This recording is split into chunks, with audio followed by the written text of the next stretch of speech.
Welcome to the Jay Martin Show and the pursuit of personal sovereignty. Nobody can tell us what's going to happen in 1 year, let alone 10. So the smartest thing that we can do with our minds and our money is become our own uncorrelated asset class. And that's what we do here on the channel by building bomb-proof portfolios. My guest today is the renowned speculator and international man, Doug Casey, one of the best-selling finance authors of all time and renowned investor.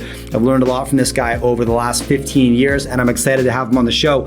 What we talked about today was a host of things, but one thread that I'm paying a lot of attention to is what are the consequences going to be of the U.S. essentially seizing $600 billion in USD cash reserves from Russia. And I'm not talking about that specific event, but what happens as a result of that event. What do the rest of the central banks around the world think now about their USD cash reserve should they offend the US in some way? Now, obviously, they may be rethinking their best insurance policy. How secure are their USD reserves? And most importantly, what should they be holding instead or in addition? And I bet you can guess what Doug has to say. So if you enjoy my content, there's a pinned comment right beneath this video where you can subscribe to my weekly newsletter. I love writing it. It's my favorite thing that I do, and I'd love to have you join the team. Now here is Doug Casey. Enjoy. This is Jay Martin. All right, I'm here with Doug Casey. Doug, welcome back, and thank you so much for making the time. I'm excited to dive into a handful of subjects with you today. It's a pleasure, Jay.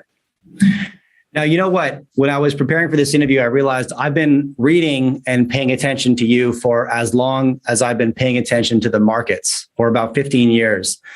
And a lot of what you've been talking about and predicting is coming true. When I first heard you, I imagined that a lot of what you discussed was going to happen like overnight. And as time went on, I realized these events are occurring more like a slow motion car crash.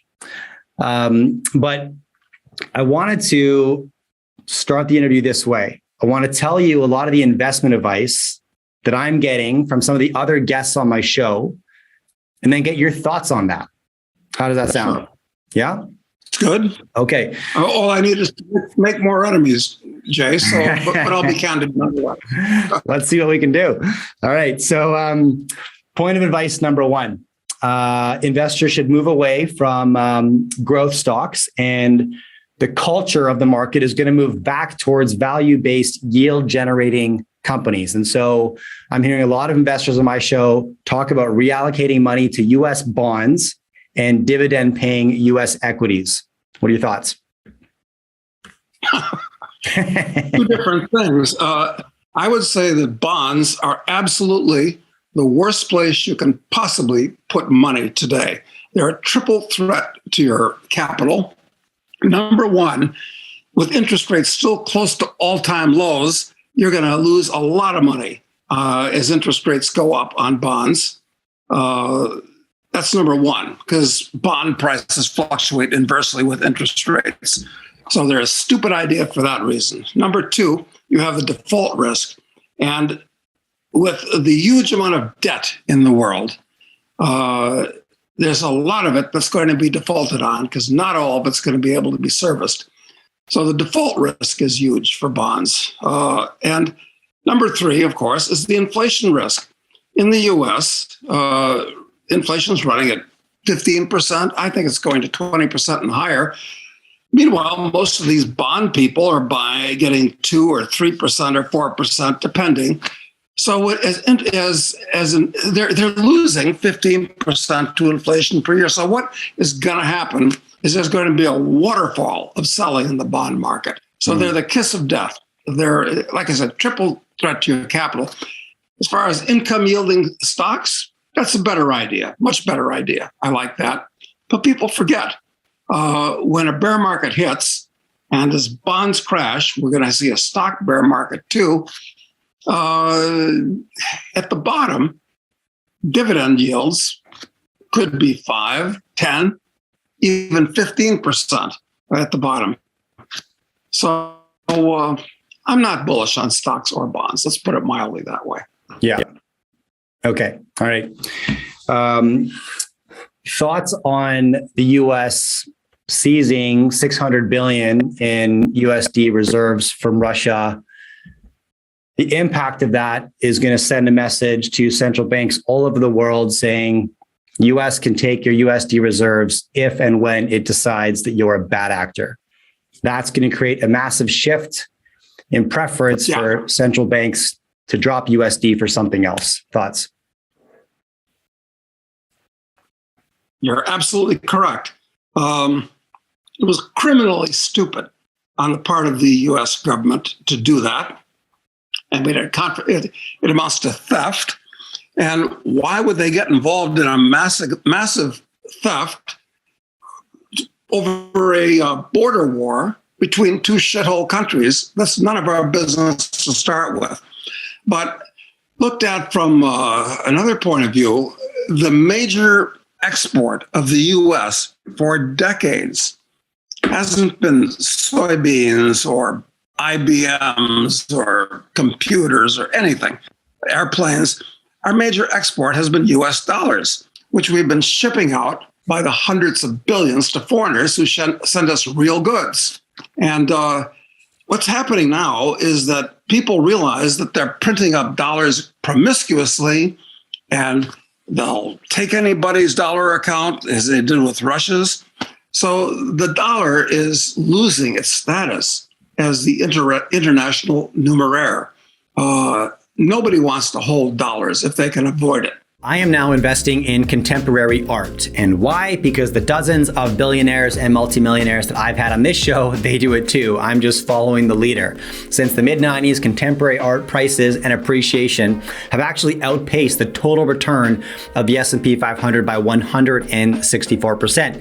I want a piece of that action. So the way I do it is through a platform called Masterworks. They allow me to buy fractional ownership in those classic names, the multi-million-dollar paintings by artists like Monet, Picasso, Andy Warhol, etc. If that painting is sold after I buy my ownership as a part owner, I get paid out on that sale. Or if I just want to liquidate my position prior to, I can do so on the Masterworks secondary market. Personally, I don't intend on that. I dollar cost average in. I intend to park cash there for the long term. If you're interested, check out masterworks.io and follow me down this path. And just like people are going to be dumping bonds, you're going to find in the future people are going to be dumping dollars. Yes, dollars are the healthiest horse on the way to the glue factory in the meantime, but I don't want to own dollars, frankly. So forget about dollars. Yeah. Okay, I want to get your thoughts on something. Media is talking a ton about the ruble, right, dropping in value. Obviously, I would argue that Russia's main currency isn't the ruble, it's oil, right? And every currency relative to oil is crashing. And so, what is your forecast for the near-term impacts? Are we focusing on the wrong things in Europe? And what's Russia's near-term picture? I think it was a smart move. Putin's made some dumb moves recently, like invading the Ukraine. I see that as a dumb move, provoked, but a dumb move nonetheless. But I think it was quite clever of him to guarantee to redeem rubles, so many grams of gold per million rubles, the formula that he's got put together. I think that's smart, very smart. And what it's doing is, in effect, it is remonetizing gold, because none of these governments trust each other's fiat currencies. I mean, even the Chinese and the Russians have had to use US dollars to settle with each other, which is rather insane, using the currency of your adversary that clears through New York. So what's happening now is the dollar is moving out, and other currencies which aren't trusted. So we're going to go to gold, frankly, because oil is not a money itself. It's inconvenient as a money for many, many reasons. So this is all going to come back to gold for currencies, actually. And are you seeing a shift in preference for physical, or do you expect, I suppose is a better question, a shift in preference for physical gold versus gold contracts versus gold held in allied vaults overseas? Do you think the security of countries is going to demand that they want their gold in their country and they want it physical? No question about it. I mean, Look, this lesson should have, the handwriting was on the wall when Venezuela, for instance, couldn't get its gold from abroad. Yeah. So, in fact, since you can't really trust any country that's holding your gold for you, yeah, I think a lot of countries are going to ask for their gold to be shipped back to their home vaults. It's going to be inconvenient from many points of view, but globalization has failed, and we're going to go back to a much more disparate world, which is going to have its inconveniences, but that's what's going to happen. Yeah, it's going to happen. There are lots of other things that are happening like that. Yeah, I mean, I've got gold stored in a number of places in the world, but the only gold I really know that I own are gold coins that are basically in my own personal possession. Yeah. And governments feel the same way. Of course. Yes. Yes. And I'm expecting that. Like, it's easier for gold bugs to sit here and look at chaotic world events and say, this is going to move the gold price up. But, what I'm seeing today, based on a couple of the things that I shared, one being the US sending a message to the world that says, we can take your USD reserves if we decide you're a bad actor. And if you look at the list of countries that could be called a bad actor in the last 50 or 60 years, it's a long list and includes some of the US's main allies like Israel, France, right? And so, that message has got to be loud and clear, I would imagine. And countries, therefore, are going to want to hedge their bets. I'm not saying they're dropping US dollars. They're going to want an insurance policy as a just in case. And they're probably going to want it within their borders. Think I'm online? You that's accurate? I completely agree with that. And that's especially going to be true over the next 3 years when we have a regime in Washington that are philosophically and politically and the way they think economically, these people are clones of the Jacobins of France in 1789. They're clones of the Bolsheviks in Russia in 1917. These are dangerous people that we have in Washington today that are highly psychologically aberrated, that have no grip on anything anymore. So, yes, if I was a foreign government, I wouldn't trust the U.S. government at all. Okay. Now, I want to get your thoughts on Powell's rate hike plan. Do you factor that in at all, Doug, to your thought process? Is it foreseeable that he will complete the Volcker-like rate hikes that he claims he's going to attempt? What do you think? I think it's out of the question. And I will preface that by saying that I don't really follow the Fed because I think the Fed and all other central banks should be abolished. They serve really no useful purpose in an advanced industrialized society. They're just engines of inflation used to finance central governments. That being said, I think it's actually insane the way the government has suppressed rates to essentially zero levels in nominal terms and negative levels in real terms for years now. It's created huge distortions in the economy, and they shouldn't be able to control rates at all to start with. But if they raise rates too far, too fast, it's going to result in the bankruptcy of a lot of entities. And that's going to scare them. And then they'll print up more money to bail them out. So what we're looking at is, not an orderly situation where wise solons guide the economy.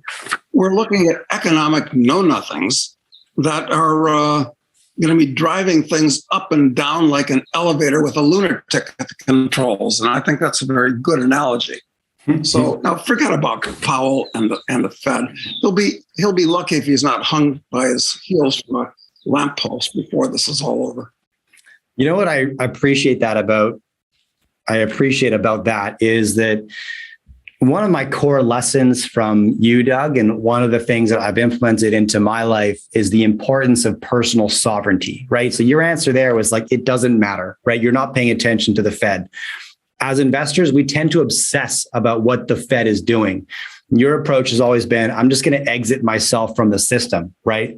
And this is kind of the brand of the international man, which you've created, right? But what I took from that, watching you, is like, we need to fight for our own personal sovereignty. Nobody can tell you what's going to happen in a year, let alone 5 years.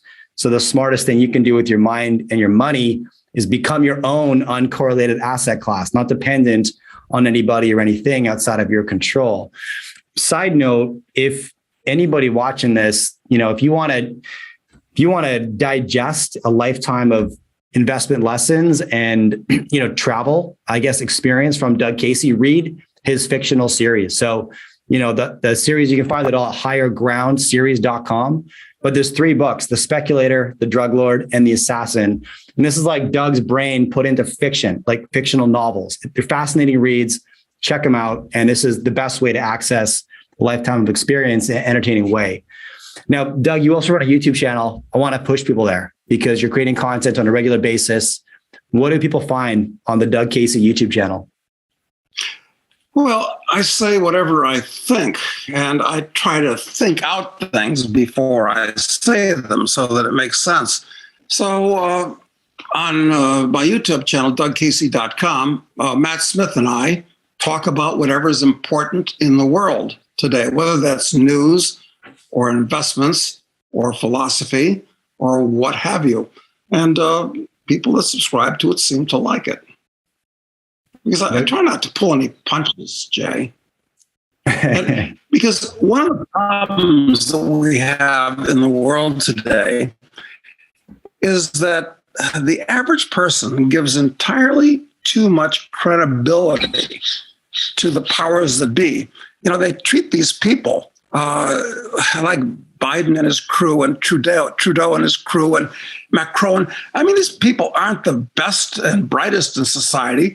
They're the poorest and worst people. It's a question of, actually, in politics, scum rises to the top. The kind of people that go into politics in particular are not people that know anything about the real world and want to manipulate atoms. They like to manipulate other people. And why they're held in respect and people regard what they say mystifies me, quite frankly. No doubt. Yeah. Well, look, Doug, I really appreciate you. And I appreciate every time you create content, you're passing a lesson down to the next generation of investors, and an important one, which is the significance and importance of separating yourself from the system. So I want to point people to internationalman.com. You find all kinds of Doug Casey content up there. Higher Ground Series is where his books are, and check them out, because if you like to read, and I love to read, right? It's entertaining fiction, which is like, but it's Doug Casey life lessons simultaneously with libertarian adventures. And I appreciate you writing them, because they're a great gift to the next gen of investors. And the Doug Casey YouTube channel, check it out. I wish we had you up at our conference in May, the Vancouver Resource Investment Conference. Not this year, unfortunately, but hopefully once again soon. Yeah, hopefully it won't be overly inconvenient to cross the border into Canada in the future. Hopefully things will change for the better.